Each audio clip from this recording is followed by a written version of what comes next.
Ladies and gentlemen, welcome to episode 2 of Fresh Towels, located right here in New York City. Emphasis with my hands. We're told not to hit the table because we'll screw up the sound. Here today with the one and only DJ PJ. He's a DJ and my best friend, and he's here tonight. And we're here going to talk about life, love, and everything in between. Oh. Did you know we're going to talk about love today? No, I did not sign up for that. I'm gonna get in trouble. Are you the... I thought we're talking about like jokes and traveling and stuff. Yeah, we can talk about I jokes and got looped traveling, into too. this. Would you think you are you like a rich guy who keeps their richness under wraps so you can seem normal with the regular folks? Leave me alone, all right? I thought I was casual with my Zara shirt. Is that a Zara shirt? Yeah. That's a deep V. That's Is it like too deep? It's too deep. Is it You too also deep, don't have to everyone? keep your visitor pass on. That's for Okay. sure All right. not needed. Not needed. I Show just the wanted to vi- feel special. Let me see. Terrible picture. They haven't Pierpont taken Johnson, that's my real name. they haven't taken one good visitor picture at this place No. ever. It never ever works out. But you're like a full-time DJ now. That's like a big accomplishment. Yeah, I'm happy about it. You can put it right there on the mic if you want. Pierpont Johnson, that's me. Yeah, We haven't even talked about your New Year's DJ experience. How was it? New Year's was good. I used to throw big events, so like just DJing was very easy for me. Actually, I have an organization called Shabadoo Social Club, which is still still exists. It's totally not an organization. It's a 501c3. To call it an Jiggy. organization is like calling my house the Taj Mahal. Okay, in reality, it is absolutely not an organization. I have an organization makes it sound like you have 40 people working for you in Cambridge, Massachusetts. Your organization is a piece of paper that you throw one event every 48 months. Legally speaking, we It are. is organized. Yes, but I have an organization. leave me alone. According to the state of New York, it's real. Have you paid the origination fees and everything every year? Oh, every year? No, I don't know. You might not actually be a legal It might not be a entity. legal organization anymore. I gotta check my Swift filings. I think you last paid for it in 2016. Yeah. But yeah, very loosely an organization. Very, very, very loosely an organization, but I forget what even Shabadoo means. it was just a made-up word. That checks out. Yeah, That's about right for that's you. about right for me. It literally has no meaning at all. But Shabadoo was a non-profit organization that brought in money through events to raise money for Various causes. in New international York. causes. Yeah. Like, I remember, but Shabadoo as an organization was throwing things like house parties at our apartment for Sudan. It wasn't, right? Didn't we throw a house party where it like raised money for like hungry children We in literally, Sudan? yeah, we did that once at our old. We used to live together, and yeah, we did one house party. But it raised money for like the Sudan.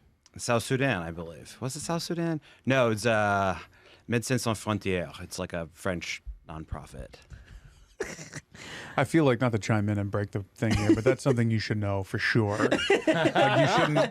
That shouldn't be something that you have to think about. You should be able to know if it's either South Sudan or France. It's either it's a country, not in America. It's why the You're not organization helping yourself even not a little helping bit. myself. the at all. organization crumbled quickly. Yeah, you can see it's not very active at the moment. So That is so funny. Well, I was there. I mean, but you know, most of Shabadoo's purchases was on gin and mixers. If gin and mixers. your and door company people. filings was like definitely from the East Village liquor store. Yes, 90% of our expenses were from East Village Liquors on 4th and 2nd because they had kegs. They had kegs. I actually remember we got a keg there. a once. keg through a snowstorm, like a New York snowstorm. I feel like we have completely changed climates, even in the 10 years I've lived here. I can't even remember the last full-blown blizzard we have. But when we had Yeah. that blizzard, everything's closed, and we got the booze from East Village Liquors, and we brought the keg back. We had a leftover keg from New Year's. Yes. It was around this time of year, like 5 years ago. Yeah, because it was my birthday. My birthday's coming up. We had a leftover keg. We went out, retapped it, got more booze, and then invited everyone that we knew from the neighborhood to come over for a snow party. About- That one did not raise money for the South Sudan. No, that just got us really hungover. There was no people in South Sudan getting any benefit from that party. That was great. I miss that. We haven't had any snow. It's like No. rains here. It's like 60 degrees. Snow parties are fun because you get less people, but the people that come are dedicated. They're super And they're into it. there till like 5 in the morning, and it's like a different vibe. People in Florida, we used to do hurricane parties in Florida, but there was like a risk of death with those. Yeah, that's a little riskier. Like I don't think that there's no risk of death in a snow party. It's pretty much just for fun. Generally not, unless you're really drunk, but no. Okay, so Shabadoo, you were saying Shabadoo is a organization that raises money through parties. That's your mission statement. Basically, yes. It's worded a little bit more eloquently, but in reality, we'll break it down. We'll give you guys a secret. That's really basically what it is. But it's been a few years since we've had an event. So I guess what we were originally talking about was New Year's. So I just DJ'd a party in Greenwich Village, and for me that was just very easy because I'm used to putting on like whole events. Like we would rent they're really cool spaces, and the only reason I don't do it anymore is just because it was so much work. Like we would rent WeWork spaces, or like we rented this one giant photography studio once, which you actually were the bartender at. Jiggy's a bartender, in case you guys didn't know. That was That was the biggest one. I made hundreds of dollars in tips that night. I was like hustling people for tips. I had a huge tip bucket. Well, it goes back to I have a theory on tip buckets, which is I feel like tip buckets are completely misused. Like I have a theory that a tip bucket, you get as much tips as the size of the bucket.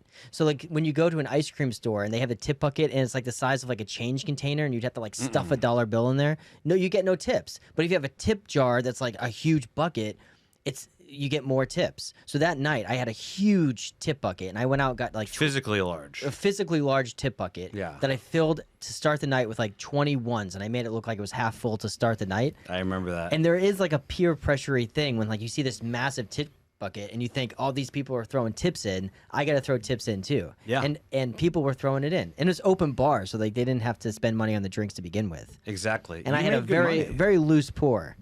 You made more than like the professional bartenders did, I think. You got sure. You got like $100 or $200 tips. Yeah, I made hundreds of dollars that night.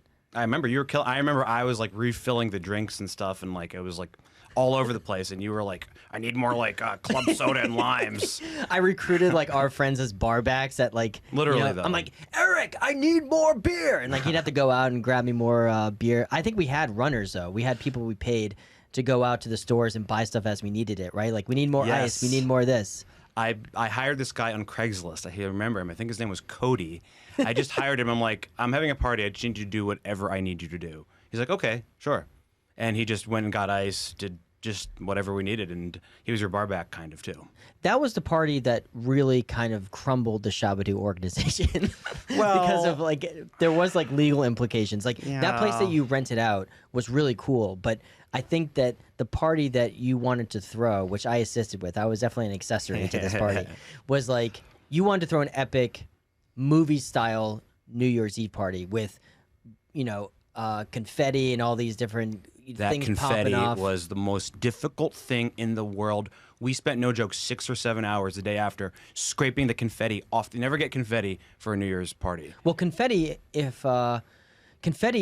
at venues, for example, like if you want to do confetti cannons at something like Webster Hall all the way up to Madison Square Garden, it's a very, very, very expensive line item to put into a show. Is it really? Because they know how hard it is to clean up. So these unions who run the theaters, whenever you're like, yeah, we're going to have a confetti end of show celebration thing, it's literally, without hyperbole, like $5,000 to do that.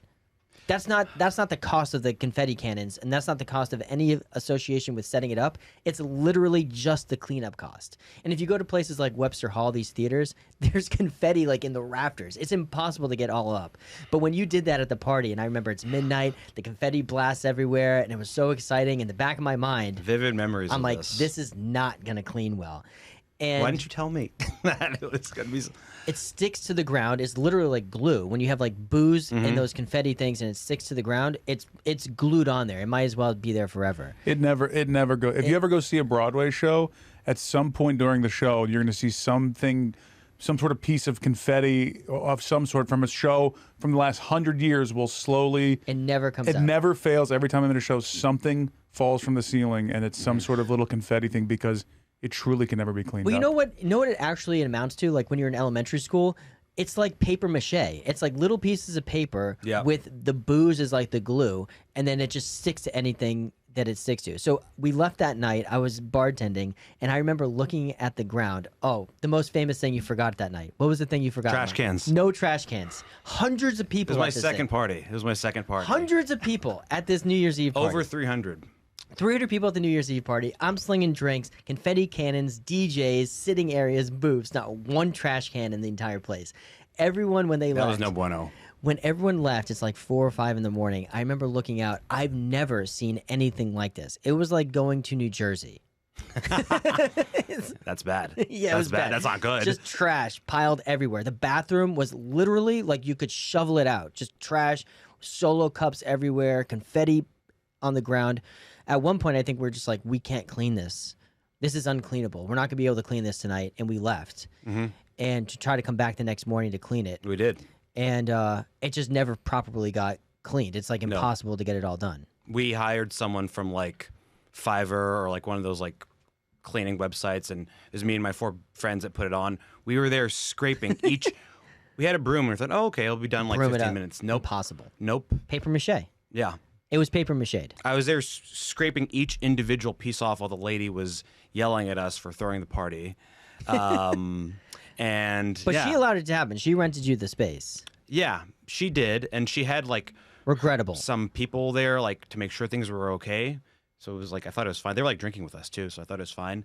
Yeah, then she started yelling at us and maybe took us to small claims court, but that's a different story. Did you end up? Blowers a lot. Leaf blowers blowers. is like the big way to get it off. And It's the Super still Bowl, six, fun yeah. fact, Super Bowl confetti gets cleaned up, sent back to the manufacturer. They recycle it and send it back to the Super Bowl next year. Really? 98% they say is from Super Bowls past.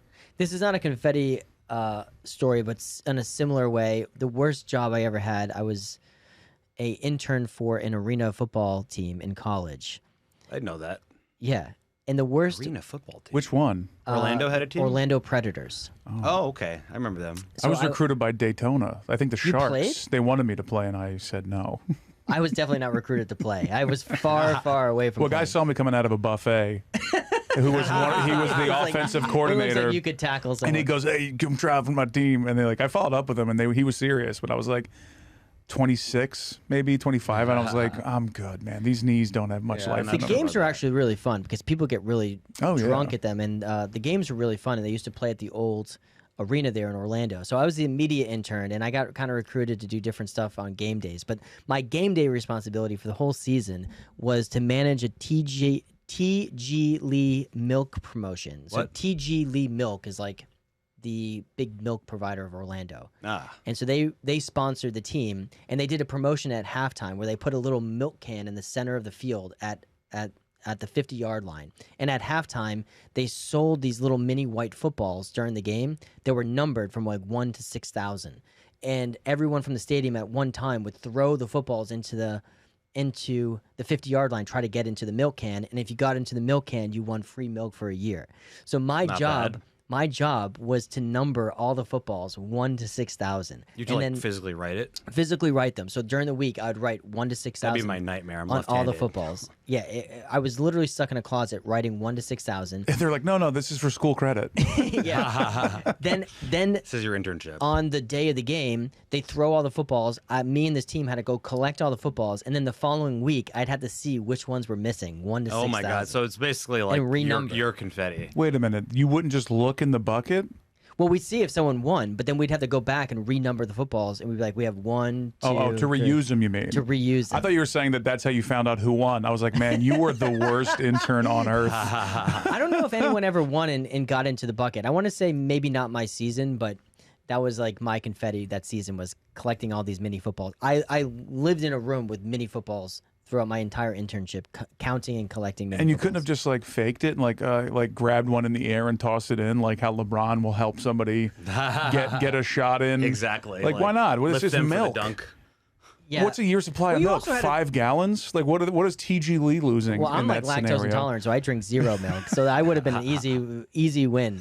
But yeah, there's also if you had really good seats at the game, you're super close to the TG Lee bucket. Where if you had shit seats and you're up in the rafters, that's a tough It's a throw. hard shot. If you made it from the rafters, you should be able to get triple triple milk. Milk for a whole Chocolate milk, life. Chocolate milk, strawberry milk. You get ice your cream, choice. throw in a TG Lee ice cream. Strawberry was good.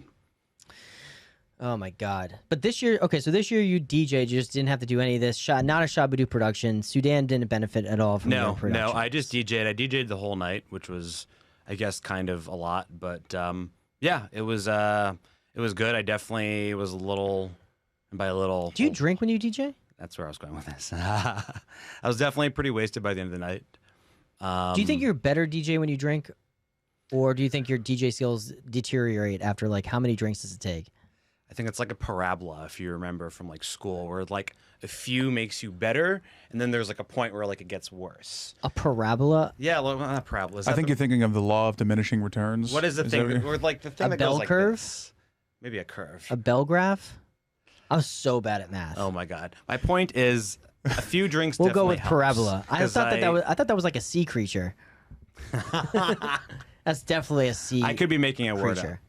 But yeah, a few drinks definitely helps. And then the thing is, I'm so used to DJing like while drinking. So like I've like mastered the art of DJing, drinking, having a conversation. I don't know if it's a good thing, but yeah, I'm usually, unless I'm, the only time I, this is going to sound bad, the only time I don't drink is if Ethan, like your manager, books me to do like some like corporate event in Westfield, New Jersey from like 1 to 5 on like a Thursday. Then I'm not really drinking. Yeah, you definitely can't be the only person drinking. Exactly. You can't be going out and it's like, Westfield Banks like appreciation day and then you're hammered. You've had like 45 tequila sunrises. Exactly. But I guess if everyone's drinking, it doesn't matter. It's a children's birthday party, PJ. It's cinnamon fireball, bro. It's kid flavored. shots. Shots. I'm doing with Ethan. I'm doing my first bar mitzvah in a month or two, so that will be. Oh gosh, good luck. Yeah. I went to a lot of bar mitzvahs when I was a kid. You I've never must have been too. to one. How is that possible? I know. How is it possible you got hired to DJ something you know nothing about? I mean, Do it's you not have your times, Hava Nagilas ready? I don't know. Ethan's very shocked. persuasive. I'm shocked that you've never been to bar mitzvah. We I've both grew up like never in the side been to a in bar Belmont, mitzvah. Mass. There was no bar mitzvahs. Did you live in Cambridge when you were 13 or Belmont? I was in Belmont by then, but And no bar mitzvahs. That's really hard to believe. Well, my high school was like largely Jewish, and a lot of like, my high school friends are Jewish, but that was High right school. after the bar mitzvah age, which I believe is 13. I guess I should. Dude, know I that, went to but so many bar I've never mitzvahs. been to one. I went to so many. I think by the end of my 13th year, I had like my own yarmulke. Yeah. Because I was like, I don't want to keep borrowing them. When you'd go to the first, it's kind of like, it's set up exactly like a wedding. You go to the temple first, and then you'd watch your friend read out of the Torah, which was always a trip, And some of my friends would like crush it and some would like stumble. Mm-hmm. But you go and you watch them read out of the Torah, and that's kind of like the wedding part, And then you go to like a reception after. But the thing with the bar mitzvahs that I went to is like, they were all themed. That's the biggest difference between like a wedding and a bar mitzvah is like they had themes. Like I remember John Elkin's like Caribbean themed bar mitzvah in November, and it was like great, And you'd have like Under the Sea bar mitzvah. They'd all have different themes to them. I don't know if they still do that, or I don't know if that I'll was find just out. like a I'll let you know. Massachusetts thing. What was the worst themed bar mitzvah you'd ever been to? I mean, don't know. Under the Sea sounds horrendous, and that was definitely not his choice. Yeah, that couldn't have been It's a little his choice. much. They're like, oh my I god, love Little Jonathan's dressed Mermaid. like a fish. I don't know if there was like a theme that I remember being bad, but compared to the theme ones, the ones that weren't themed seemed really shitty. It was just bar mitzvah themed. It was just like bar mitzvah themed, which is What was your essentially- favorite Bar one? mitzvah. My favorite one was probably the Caribbean one. Yeah. Yeah. Is that the moment you went? I'm going to say mahalo for the rest of my life. I'm gonna live that Mahalo spirit. You walked into the Caribbean bar mitzvah and you were like, I found my personality. I remember the Caribbean bar mitzvah because I danced with this girl Grace. I remember I still remember like slow dancing with her. Like bar mitzvah time when you're 13 is like your first. I think that's what 7th grade. So That's your slow dance- first slow dance dancing. age. So it's I remember slow dancing with Grace, and she was wearing like this like white, like almost like How a close boa. were you? Like, No, I think I went. You I got think pretty I went in close? pretty close. good Yeah. for you. And it's like your first time liked that it, you're though. wearing colognes. Do you remember your middle I school? used to wear cologne? so much. I used to like spray like half the bottle. You did that even in college, though. That's true. Like our dorm room always smelled like fucking Polo cologne. What was your cologne, PJ? Yeah, what was your cologne? I think back in the day it was Davidoff. Davidoff. Cool water. That's the one with the body. It looks like a body. No, it's No. tall cylinder. Blue. Okay. Yeah. Yeah. Aqua de Gio was a big one. Aqua di Gio is a good one. That's still a classic. It's a classic. I rock Aqua di Gio still, Timeless. among few others. Aqua de Gio. Someone said it was Aqua de Gio like last year. Someone said, "Oh yeah, do you want some Aqua de Gio?" I'm like, "It's definitely Gio." You're Italian. Like the Metro. Yeah. Aqua de Gio. What was yours? Aqua di Gio? No, Polo. Polo Sport. Probably Polo Sport. Yeah, I was a Tommy Hilfiger, and I also did the Claiborne Sport. Claiborne Sport had like In that. middle school? Fancy. Oh yeah. Because I would go to if I was going to the mall for like a hang, because I lived in the suburbs. You go to the mall, go to Abercrombie, spray up, and then you go Abercrombie out. cologne. So you get free cologne at the mall. That was my little trick. I would go to Abercrombie because then people be like, "Yo, he can afford Abercrombie," and I just no, I stole it. The one thing that I'm glad didn't make it past the late 90s, early 2000s was the amount of layering that was happening during those times. Like like- the Too many collars. So many long colors. sleeve shirt, short sleeve shirt, long sleeve shirt, something. My Lots going outfits in on. middle school were so embarrassing. Like I would wear a lot of like long sleeve t-shirts with like a fleece vest, and then I'd have my hair flipped up at the front, which is impossible now because there's nothing there. But I would have my hair flipped Which is up. impossible because of the hair part. The hair- Small detail. If I had the hair part, I would do. It was my morning routine was always, jeans almost 100% of the time, long sleeve tee, and then like a zip up fleece thing that I would leave open. Then my hair routine was gel pushed down to the front and then Push flipped. down to the front. I would push the hair down, all the way down, and then flip it up in the front and just hope it stayed. So we're like talking that. ski slope? Oh, it was a ski slope. It was Oh, man. Olympics. It was like Lake Placid all up in my hair. That was middle school. Middle school always did the flip up. I started feeling cool when I lost my bowl cut. That was around 7th grade. Dude, the I was bowl just cut a is circle. bad. My That is- mom, it was That is the most just- Asian thing it about was you, so for Asian. sure. I couldn't help it. And then when I finally went to a barber for the first time in 7th grade, which is kind of late to go to a barber for the first time, I guess. And I'm like, okay, now I'm cool. Now I have like a regular. Do you think that haircut. was the most Filipino thing you've ever done? Is have a bowl cut? If you see some of my old pictures, Is that Filipino? Because it was every white kid in my school Really? was Had a bowl was a bowl cut. Bowl cut was the cut, and I could never have it because I I had will like say, wavy like, the- curly hair. I hated it. I hated it. You know who popularized the bowl cut for the mid-late 90s was Jonathan Taylor Thomas. Oh, yeah, Where yeah, is yeah. Jonathan Taylor Thomas now? Jonathan Taylor Thomas was in every movie. He did like all the kid movies. I think he was like Pinocchio. I think he did a movie with a dog. He was in the TV show. I think he was in Home Improvement. Yeah. Of course, he was in Home Improvement. What a heartthrob. And he had a bowl cut looking wavy, washy looking thing. Oof, he is mean- not looking good now. Let me see Jonathan Should Taylor we bring Thomas it now. back? The bowl cut? this I don't mean, know if retro that's a things bowl are cut. coming back now. This was about a year ago. He's The never first time coming he was back. pictured since 2000, for 9 years. Oh, man. Oop, What is I he got the smoking? whole. Is he I just smoking a blocked the- cigar? What is that? It looks like a he's USB chip. he's rocking a vape. Let me see if I can get vape. it to the camera. Oh. Check that out. Not good. Not good. But he definitely had Buddy, let me tell you, he waited to be king, and it did not look good on him. That was a Lion Yikes. King reference, if anyone cares. was he in Lion King? He was the voice of Simba, for fuck's Get the hell sake. out of town, Jonathan What? Taylor Thomas. That's the most common knowledge in movie I did trivia not know that. history. I did not know He that. was young Simba. I didn't know that. Oh my god. He is rich. Yeah, oh yeah, that guy's He's good. got to be That's loaded. why he's messed up now. Let's bring it up. What do you think estimated net worth on Jonathan Taylor Thomas? Guess. Oh my God. 5 seconds. You got to throw a number out. 11 million. 11 million. That's low. I'd say Jonathan Taylor Thomas is worth 38 million. According to several websites, I'm going to average it 13 million. 12, Pierpont. 16, 18, 18, 16. So yeah. Pierpont.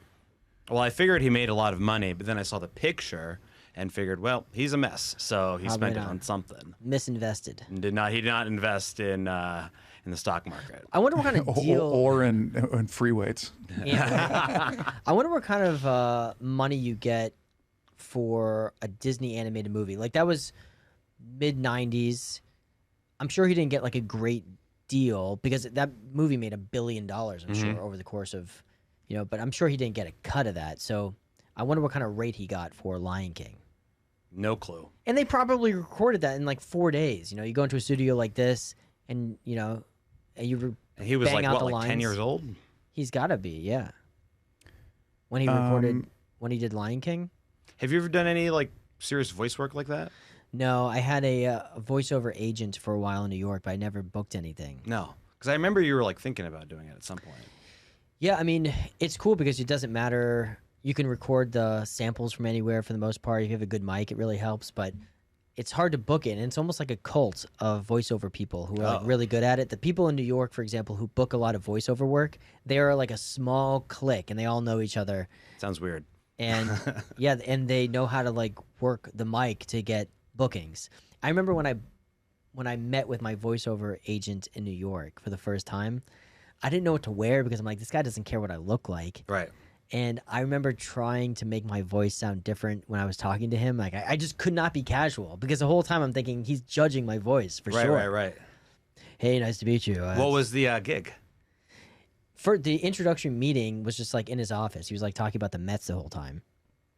He was just talking baseball with me, which isn't uncommon. Like your agent isn't looking at you right away to try to book you on stuff. They want to see if there's any connection. Yeah. We got along really well, and then he started sending me out for this or that, and there was all different types of things where you'd have to be like, KFC, the sliders are back, and then there'd be a guy in the booth being like, yeah, could you bring that back? Yeah, I don't know. Maybe I'd be different now. This was almost 10 years ago. I didn't book one thing. I don't think I even booked a callback. Oh man. And I couldn't. I think you have a sexy voice. That's me. I would make the engineers laugh. There was a guy on the other side who would be recording the voiceover for the session, and I'd make them laugh. But apparently I was never good enough to make the person who was deciding to book me laugh. You're not going to do the Lion King 6 as one of the people. No. Well, you know what? In voiceover work, it's like if you're already famous, they'll book you because you sell tickets just like if you're in the movie.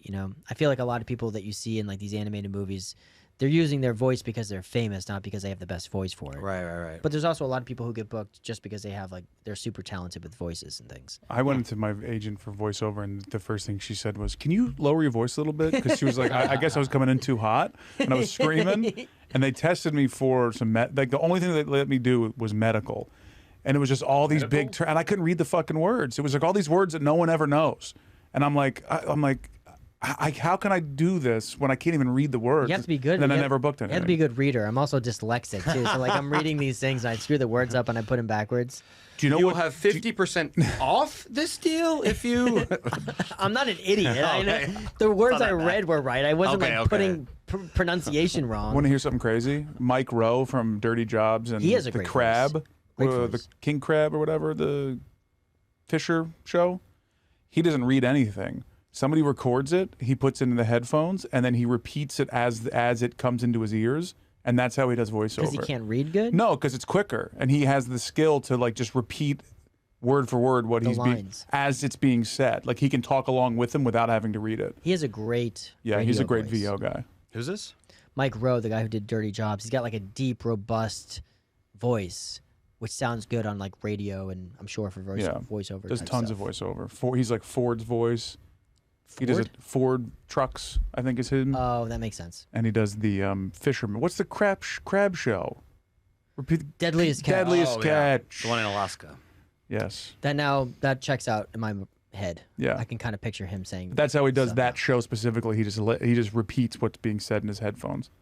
It's crazy. The guy who's making a killing on voiceover work is the guy for Ancient Aliens. I feel Ancient Aliens. You never seen Ancient This is Aliens? like another one of your random shows. I love Ancient Aliens. They're running out of ideas, to be honest. You Like, moved on from the treasure box in Nova Scotia show? it's not the treasure box. You're talking about the Curse of Oak Island. Yeah. They've never found anything in that show. They're on 900 seasons of that show. They found There's like nothing an engraved stick, which was probably a local hooligan from the 80s. They found nothing on that show. But the guy who does voiceover for Ancient Aliens, dude, he crushes it. I hear his voice on lots of History Roger Network. Clotworthy. He must have. Guess his net worth. I have it right here. Roger 8.6 million. What'd you say? 8.6 million. voiceover for History Channel. He's the History Channel narrator, so he does all of them or lots of them. Lots of them. I'm gonna say 22 million. 19 million. He has more money talking about aliens than Jonathan Taylor Thomas for an entire childhood career. Wow. It's unbelievable. But he's prolific with the amount of shows he does. Never heard of him. But that's the thing. These voiceover people, they're so is autonomous the right word? Yeah. No, autonomous means you can anonymous. Anonymous. Autonomous is a different. I think a thing. little both. Works on his So it kinda own. works both Yeah. ways. a little bit. Do you Yeah. think that he goes because he's like big in entertainment, but he's not recognizable? Do you think he goes into like Starbucks for his orders, like, "I'll have one large latte"? Like, do you think You're he the does guy the from voice? the Alien Show. Yeah. Oh, how'd you guess? Like, no shit, stupid. We can hear you. I'll have a latte, or as ancient astronaut theorists suggest, it could be from another dimension. Like everything that you think you know in life, an ancient astronaut theorist thinks an ancient alien created it. That's the entire premise of the show. They lost me like 9 seasons ago. The first couple of seasons were like about the pyramids, and it was like a small series. Like they had like 8 episodes, and it all kind of checked out and made sense. And now they're on like 500 episodes of it, and they're like, gum on the street. Is it gum? Or, as ancient astronauts theorists suggest, shit from ancient aliens many years ago. It could be anything. They do make it sound like anything. I miss all your trashy shows. I miss living with you and like just walk in on Tuesday at 2 p.m. and be like, "Oh, is this box a real box, or is it shit from an alien from 7,000 years ago?" Diners, drive-ins, and dives is another one I love. Diggins and drive-ins, yeah. Diggins, drive-ins, and drive-thrus. I love that Friday, all day programming. Friday. I look 24 forward hours to a Friday day. TV because it's all drive-in all the time. That's why I got Discovery Plus for that and how it's made. Oh man, I could a marathon of diners, drive-ins, and dives. You could set me up. I will just sit down. I would watch that for hours. I want to do a one of. It's Triple C. It's just Cheesecake Factory. You just go to all the Cheesecake Factories. And you could and probably eat. There's hundreds of things on the menu. You could just have one thing per show. And the chef is just like, "I don't know, man. I just take it out of the bag and fry it." Hell yeah, money. Money. What's the worst shit show you watch? Like of all the Trashy shows? yeah, well, like what's the one that you're like most embarrassed to tell people that, but you actually love it? Oh gosh. It's got to be the treasure show. Yeah, Ancient Aliens I think has to be kind of. I'm like super into Ancient Aliens. Yeah, but I think a lot of people are. Yeah. Yeah, like that's a guy. Like guys are really into conspiracy theories. I don't think that that's necessarily embarrassing. An embarrassing show that I watched. Like for me, it would be Vanderpump Rules. You watch Vanderpump Rules? I do. I got into Bravo You should be during proud of that. during the pandemic, and now I'm like, literally last night, my girlfriend goes, "There's a new preview out for next season," and I'm like, "Pull it up on the TV." I'm freaking out. I don't watch many like network shows. I guess like they're not embarrassing because I think a lot of people watch it. But Hell's Kitchen, I love Hell's Kitchen. What's That's great. Hell's Kitchen with Gordon Ramsay. He's like screaming at chefs, and it's not too very trashy. formulaic. You know, I know what's gonna happen every episode. Every episode, he's gonna throw risotto on the floor. no one knows how to cook chicken. No, it's dry. They've been undercooking chicken and undercooking scallops for literally 22 seasons. It's the same thing. I do love when he like does the angry like, "Come here, touch that. Does that Come look here, does you." that look cooked properly?" And they're like, "No, chef." They go, "Well, it is. It's perfect." Like, oh Jesus Christ, I'm into that. I love in Hell's Kitchen how Gordon Ramsay will scream at the chefs in the middle of a restaurant. The foundation of this is he's trying to find a chef to run his restaurants, right? And they have an open kitchen where there's guests dining, and he's trying to find a chef that's like good for his restaurant, but he's screaming in front of all the diners, which is the worst thing you could do. But then at some points in the show, he'll scream at everyone in front of the entire restaurant, but then sometimes he takes all the chefs into the closet where he screams at them there. Like he has no barriers to scream at the chefs in front of everyone to begin with. But then if he's especially mad, he's like, "Everyone in the closet." And then they have cameras set up in the closet where they keep like the rice and shit. And that's when he really lays into him. He'll take the hot calf cutting chicken. "What's got into you?" And then he'll throw it against the wall. And then everyone's like, "All right, let's focus." And they do a team break. Every season. I think I'd like it. We know what's going on. The diners go to Hell's Kitchen. Like they know that they're gonna. That's part of the dining experience. I would love to see the It's next. a cast show, by Okay, the so way. this Of is course. New New York. It's not Hell's Kitchen like in New No, York. it's called Hell's Kitchen. Play on words of like. Okay. Of Hell's Kitchen, but Yeah. it's like hell. But I would like to see a season where the diners don't know it's Hell's Kitchen. Like I would love to like. True. We're this night we're at 11 Madison, and it turns out Ramsey's going to be screaming, and like the diners don't realize it because then that's where I think you can get some really good drama. That in would be people. really I want to see cool. pop up Hell's Kitchens. And And it- per se, just throwing fish across the And wall. just like any reality show, the first few episodes, the producers throw in people who very loosely are chefs so that they make bad Like you. food.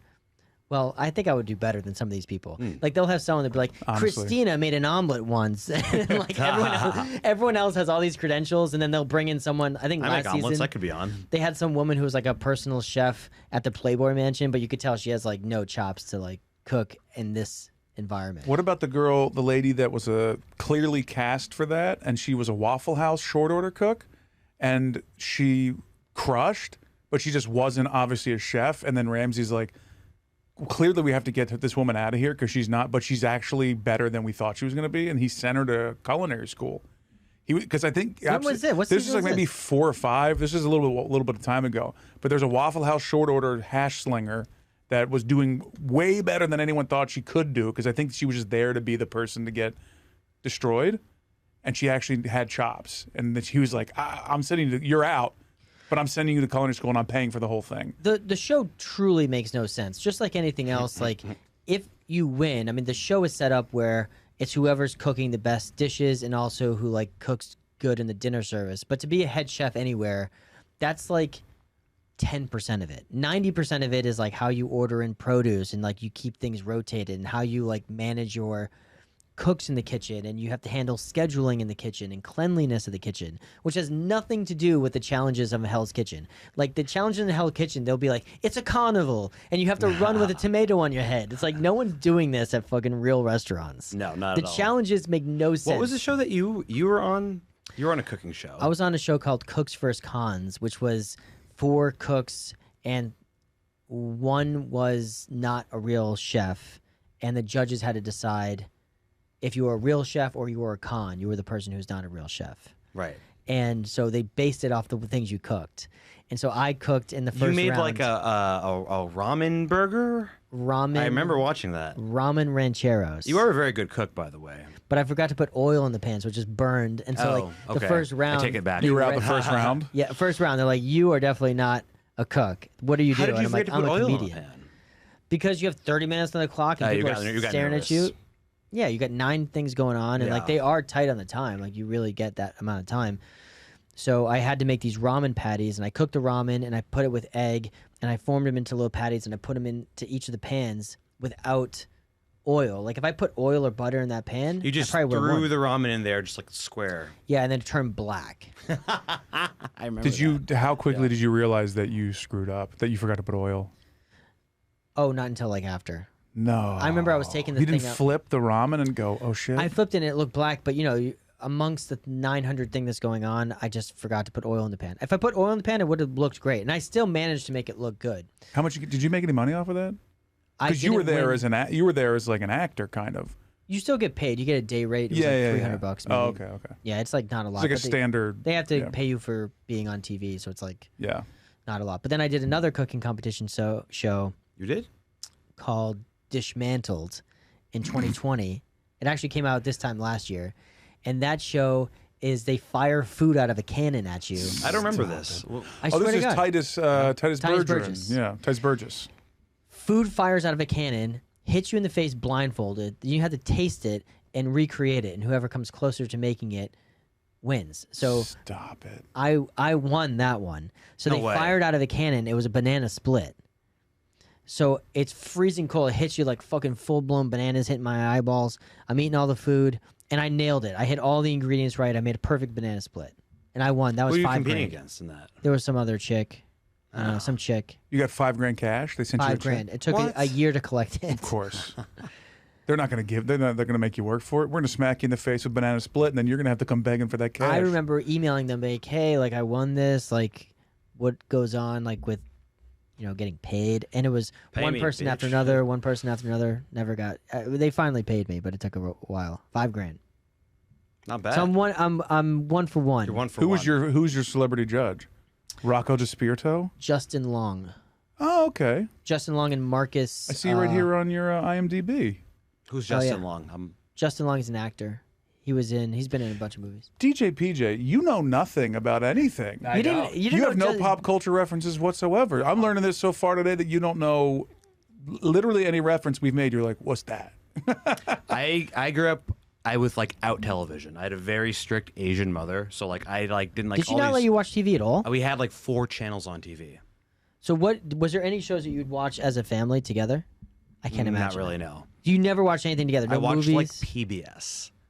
But as an adult, you never were like, now that I'm out of the house, because I feel like that's kind of what the thing is like as soon as I leave and my parents say I can't do this, that's what I'm going to You do wanna do it. nonstop. Did that never come your way? No, it was really weird.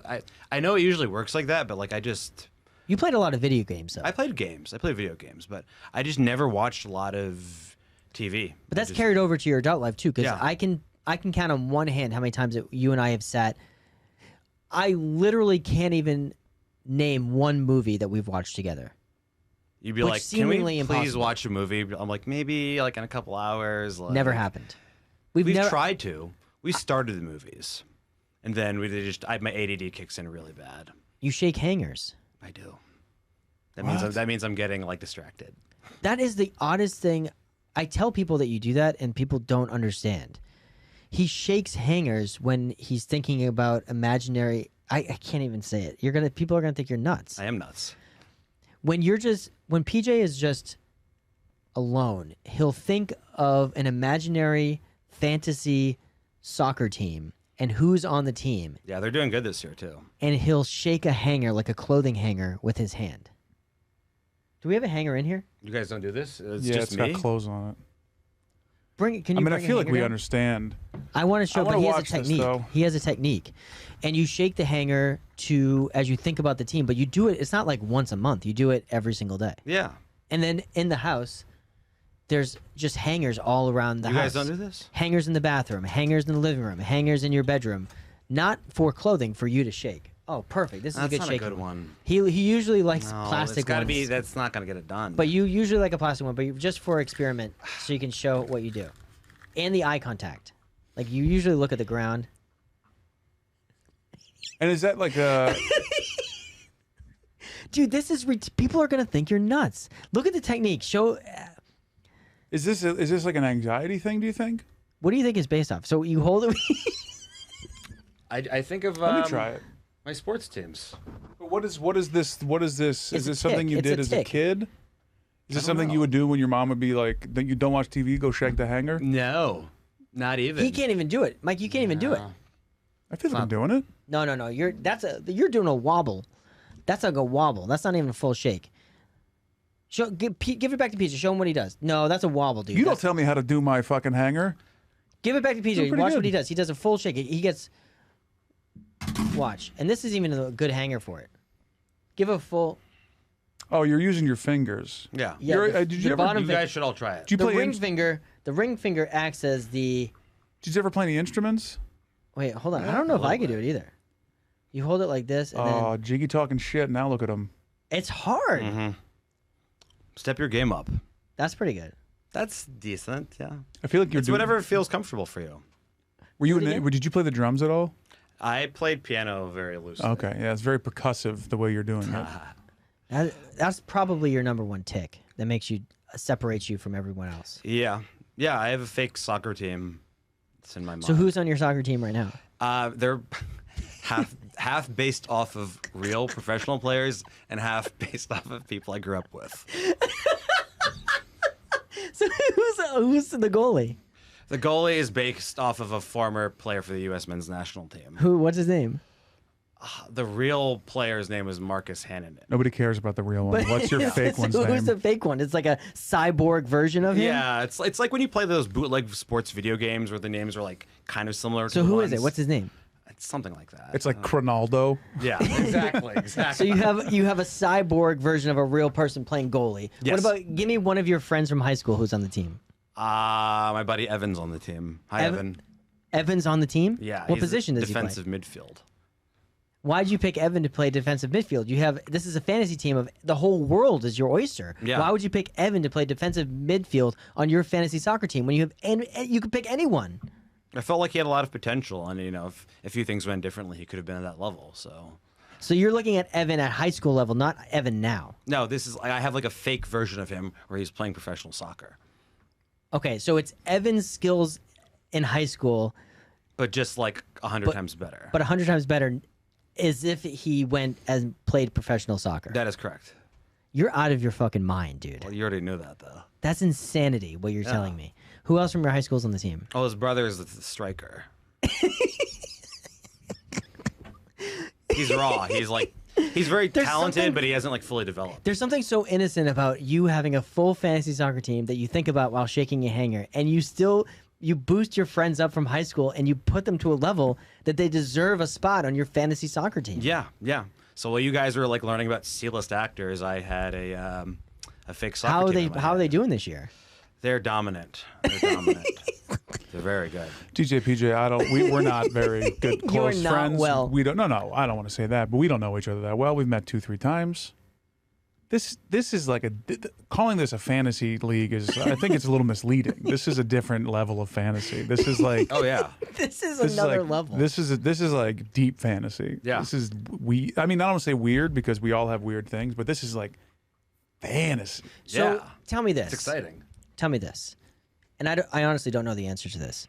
How many dates would you have to have with a girl before you tell them about the hanger/fantasy soccer team fantasy that you have? This can't be number 1 or 2. Could you imagine this is the first thing he says? Hi, can't my be name is first date worthy. my Like- name is PJ, and I pretend that I have a soccer team in my head with all my friends. Probably Do you know Jonathan Taylor Thomas? girlfriend status, I would say. It has to be girlfriend status. Girlfriend status. You don't show up to a restaurant to get tapas and they're like, you look for a coat check and a hanger check. No. I try to ease them into it. Try to ease them into it. The maitre d' is like, yeah, we can put your coat here, and would you like to bring your hanger to the table? I would feel more comfortable if it was there. Dude, if you zoned out on apps and then the girl's like, what are you doing? And you're like, oh, sorry. I should tell you this right off the bat. There's 2 things I'm thinking of. One is a hanger, and 2 is if my friend Evan is going to be come back from his injured reserve on my fake team that I made up in my Yeah, head. he has been injured for a while, but he'll be back soon. He recovers quickly. He's tough. Dude, that's insane. So in this fantasy soccer insane. scenario, You already knew that. do I have any role in this team? No, you're on the team. You Not can even play as a soccer. player. I never even say as a player. I have no role in the team. I can't even Do be you the want trainer. to be on the team? You know what the craziest thing about But this not whole, even a trainer? The craziest thing about this whole situation is when people find out about it, they think I'm insane, and when they find out they're not involved, they get a little offended. But yeah, I'm sort of offended. You're a little All offended. these years, you don't have to put me on the field, but you can't even put me in some type of Would you management like to role. have some type of role in this team? Yeah, I think you believe in me. Like, you don't think I could be the GM of this team? You're not running operations. I'm not. No, I'm not involved. You're definitely not going to be the team chef after that performance in Cooks versus Cons. No, they need good protein. We'll see. We'll see. It's already kind I of have fixed. no role, no front office role. I can't even be the mascot. What's the name of the team? I don't have a name. How could you not have a team name? You go down to the nitty gritty. You have Evan, who's a cyborg version of your high school self. They're playing full blown games. You don't even have a team name. What would you think the team name would be? I don't want to put you on the spot, but what do you think it would be? I don't know. What was your high school The soccer Boston team? Lightning, maybe. Boston Lightning? What the hell are you talking about? There's not even lightning storms in Boston. Doesn't even make Jiggy, sense. Well, It's they his played team. on a youth team called the Boston Lightning. You played a. No, they did. Oh, they did. They were Evan. like Evan played on it. You guys don't do this? No, just me. Okay, so it's called the When I was Boston a Lightning. kid, I used to make fake architecture plans for the giant warehouse that I was going to build, where I would move all my friends into. Wait, why would they live in a warehouse? Well, because I would make it like this massive, like a fantasy factory, Rob Dyrdek, but it's going to be all me and my Apartments? friends. I like that. It was all weird shaped apartments. My teachers would live there for some reason. I was like maybe 4th grade. And then also there was at least 2 buffets in each drawing. I'm very into that. There was like I support that. you drew in buffets? Oh yeah, our Golden Corral was a place called Ryan's Steakhouse, and I never saw steak there.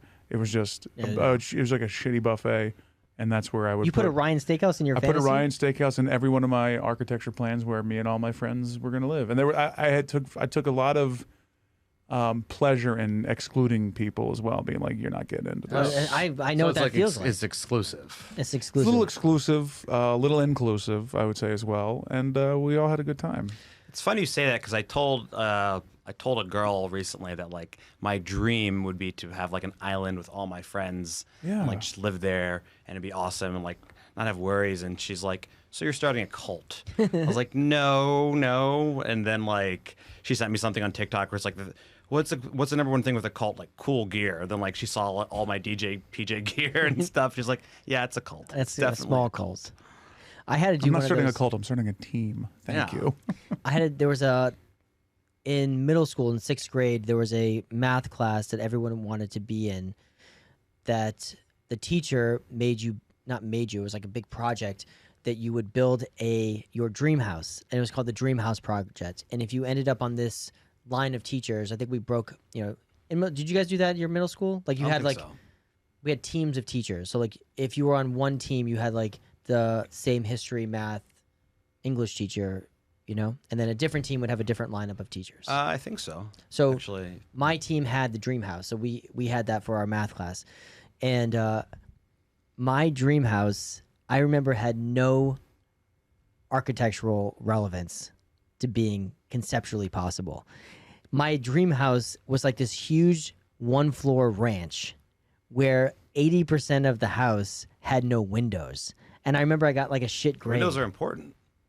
But like when you're a kid, like you built it on graph paper, and I remember just thinking like, I didn't think about windows at all, and like I got like a shit grade because like my teacher was like, this house makes no sense. The living room has no windows, the kitchen has no windows, nothing has everything's inside. It makes no sense. I was not born to be an architect. No, I don't think so. But out of all the things, I did not have a golden corral inside of it.